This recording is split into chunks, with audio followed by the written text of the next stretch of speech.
Oui, absolument. Dans son livre, Yaguel Didier, qui est avec nous dans le studio en direct sur Europe 1, dévoile enfin son oracle de 24 cartes et un parcours jalonné de visions, d'intuitions, de rencontres avec le destin. Yaguel Didier, astrologue, raconte et rappelle que rien n'est figé, que nos choix nous façonnent et que les cartes ne sont qu'un miroir de notre monde intérieur. À la vraie question, sommes-nous prêts à lire enfin ce que notre destin essaie de nous dire? Appelez-nous au 01 80 20 39 21 si vous voulez réagir. Yaguel Didier, vous avez donc sorti les clés de votre destin chez Albin Michel, un très beau livre sur très bien, vraiment de belles couleurs, magnifiques. Et qu'est-ce que vous avez voulu transmettre à travers ce livre? C'est-à-dire, c'est une expérience de pratiquement 60 ans et Rapprochez-vous un petit peu du micro, on vous entend pas j'avais très bien. envie de partager cette expérience qui a été assez extraordinaire.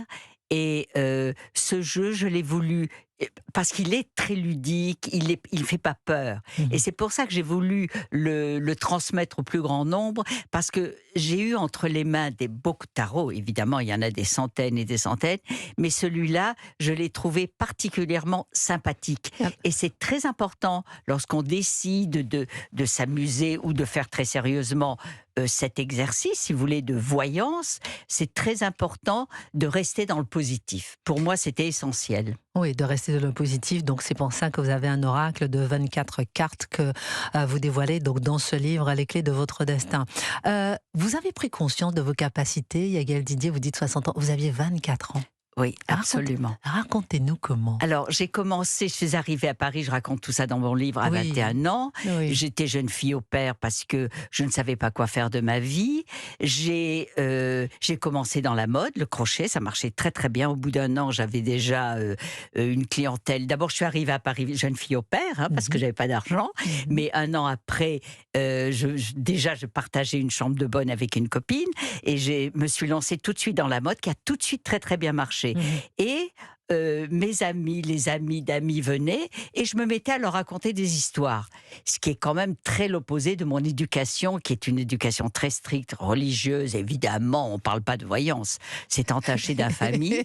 Et, et je faisais... C'est un peu je comme dis- ça chez moi aussi. Hein. Voilà. Et je disais que je faisais de la voyance comme Monsieur Jourdain faisait ses vers sans le savoir. Mhm. Et au fur et à mesure, j'ai bénéficié d'un bouche à oreille extraordinaire.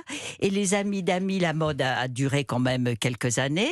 Mais comme je faisais aussi des prédictions qui, je dois dire modestement, se réalisaient, j'ai bénéficié d'un bouche à oreille extraordinaire. Mhm. Et ça s'est fait. Et lorsque j'ai décidé, parce que mon premier mari m'a dit maintenant tu dois choisir, parce que j'étais très fatiguée, je travaillais tout le temps, la mode le jour et la voyance la nuit. Et il m'a dit maintenant tu dois choisir. J'ai dit je ferai ce métier, mais je lui redonnerai ses lettres de noblesse. Mhm. Et donc ça a commencé comme ça. Et je dois dire que ça s'est fait sans effort. Je Mhm. n'ai jamais ramé, si vous voulez. Mhm. Mhm. Alors ça, c'est merveilleux, c'est un cadeau.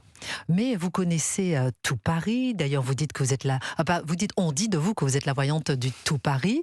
Je sais que vous ne C'est ce dévoyez. qu'on dit. Voilà. Je sais que vous vous ne Non, dévoilez jamais, jamais. vos clients, jamais. Mais moi, je sais que j'ai rencontré à des dîners des gens qui m'ont parlé de vos capacités, de ce que vous avez déjà réussi à dévoiler. Et vous soulignez tout à l'heure, Yaguel Didier, ce paradoxe peut-être entre voyance et religion. Donc vous n'avez pas été élevé comme ça, et pour autant, comment expliquer justement le fait que vous ayez relié les deux? Je ne sais pas, parce que je répète, moi j'ai une éducation extrêmement religieuse, Religieuse? et Oui. mais pas non plus, il faut pas exagérer, mais enfin Oui, j'allais à oui. l'école du jeudi, le dimanche et tout ça. Mhm. Et puis à un moment donné, d'ailleurs, je dois dire que j'avais perdu la foi. Quand je suis arrivée à Paris, Mhm. j'ai eu à un moment donné de grands doutes, et Mhm. j'ai eu la chance de rencontrer une femme dont je parle dans le livre, qui Oui. s'appelait Gay, Oui. on l'appelait Gay, et qui était une femme très mystique, très spirituelle, et qui était sophrologue. Et Mhm. c'est elle qui m'a ramenée à la religion, si vous voulez, à cette foi, à cette croyance. Et après, évidemment, ça envahit ma vie, mais d'une façon très positive et pas du tout sectaire. Pas du tout sectaire. Alors, ce qu'on peut retenir, peut-être 3 idées clés de votre livre, c'est que le destin n'est pas figé, Non. les cartes comme un miroir intérieur, l'intuition comme un guide Tout à essentiel. fait. Déjà, le destin qui n'est pas figé, qu'est-ce qu'on peut entendre par là? Bah, c'est-à-dire que je crois que quand on a conscience des choses, parce que très souvent on avance en aveugle, alors la voyance permet, si vous voulez, d'ouvrir des portes. Pas toutes, bien évidemment, restons prudents. Mais avec certaines portes ouvertes, on peut modifier son comportement. Et Mhm. c'est dans ce sens-là que l'on peut faire évoluer les choses. Mhm. Et le destin, il se lit vraiment ou bien il se construit? Les deux. Les deux. Les 2. Moi, je pense qu'il y a, une grande partie des grandes lignes. Alors, je dis toujours, c'est ma théorie, que quand on est, on a une feuille de route dans la poche. Mhm. Ça, c'est ma conviction. Mhm. Comme je dis toujours, on a le ticket de retour Mhm. aussi. Bon, et en fonction de cette feuille de route, si vous voulez, on peut prendre la sortie ou pas. Vous voyez ce que je veux C'est dire? vrai, On oui, peut, oui. en fonction de son évolution. C'est ça qui est le miracle de l'humain, si vous voulez. C'est Mhm. qu'à partir du moment où il a conscience des choses, il peut les faire évoluer. Alors, vous encouragez à chacun à développer son intuition Tout à pour fait. prendre les meilleures décisions, anticiper les changements, comprendre ce que la vie essaie de dire. Comment peut-on développer son intuition, Yael Didier? Ben, je crois que d'abord, il faut en avoir très envie. Oui, Parce que, bon, il y oui. a des gens qui s'en fichent Parce que, entre nous. oui, oui. Bon, Mhm. mais je pense qu'il y a une espèce de travail au départ, peut-être. Enfin, c'est compliqué, si vous voulez. Il y a des gens très intuitifs. Et il Mhm. y en a qui ne le sont pas. Tout à fait. Alors, si vous êtes déjà un petit peu intuitif, Mhm. ça se travaille à travers. Moi, je crois beaucoup à la méditation, au travail sur soi, vraiment le travail sur soi très Mhm. profond. Hein. Mhm. J'ai fait beaucoup de travail, je répète, sur moi-même pendant des années, ce qui m'a permis, si vous voulez, de m'ouvrir. Donc, je crois que.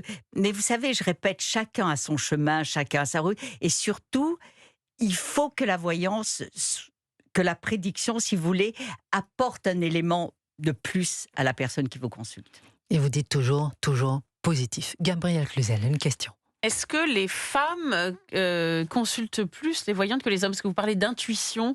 On dit souvent, alors c'est un Intuition cliché, mais féminine. parfois il y a des origines au cliché. Il y a Oui. souvent que les femmes sont plus intuitives. C'est ce qu'on dit, mais moi, je dois dire qu'en tant d'années de pratique, je trouve qu'il y a 60 ans. beaucoup d'hommes intuitifs, et j'ai énormément. Je dirais que j'ai pratiquement autant d'hommes que de femmes.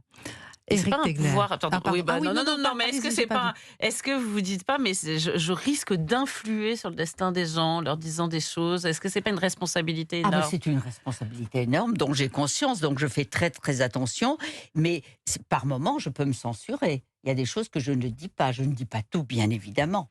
Si vous voyez des choses horribles, ou alors il faut les contourner. Si on voit que la personne peut éviter certaines choses, à ce moment-là, on peut ouvrir des portes comme ça. Mais je pense que c'est quelque chose de Alors, très très difficile et très Très subtil. rapidement, Éric Tegner. Ensuite, moi, j'ai une dernière question très rapide. Est-ce qu'il y a On a des peu de gens, des temps. clients que vous avez eus qui sont totalement hermétiques? C'est-à-dire que vous n'arrivez pas, il y a un mur. Tout à fait. Tout à fait, ça m'est arrivé. Il y a un jour une jeune femme qui est venue me voir, ça c'était un exemple que je cite souvent, et qui a dit on va voir si moi elle voit. De toute façon, je vais visualiser un puits profond et je vais la faire tomber dedans.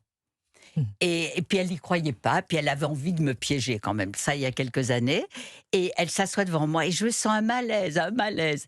Et tout d'un coup je dis écoutez, je suis incapable de vous dire quoi que ce soit, je suis en train de tomber dans un puits. Incroyable. Et elle est partie, je dois dire, un peu étonnée. Yael Didier, les clés de votre destin. Je ne peux pas vous laisser repartir sans vous poser une question. Répondez-moi en un mot. Et Dieu dans tout ça? Ah mais Dieu, pour moi Dieu existe, et Dieu il est là, il est dans mon cœur, et il est autour de nous, il est en nous. Merci beaucoup, ma chère Yael Didier. Les clés de votre destin chez Albin Michel.